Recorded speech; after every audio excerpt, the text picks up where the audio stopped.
Huyu mama basi ameona live maana kama niliwaingia.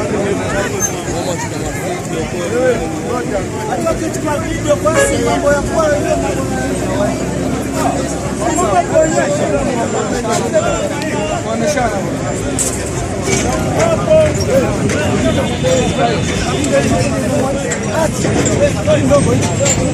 mama yetu pale nimemhurumia sana. Mama labda pia alikuwa ametoka kutafutia watoto wake. Na sasa imefika time sasa amepata ajali, amepoteza maisha yake. Kitu chenye kinaniumiza sana ni kuwa hizi jua kama nyumbani labda ndio tegemeo, labda ana bwana, yeye alikuwa ndo kila kitu, alafu ndo hivyo ndo maisha ndo ashapotea hivyo. Ni yauma sana, nasikia naumia sana.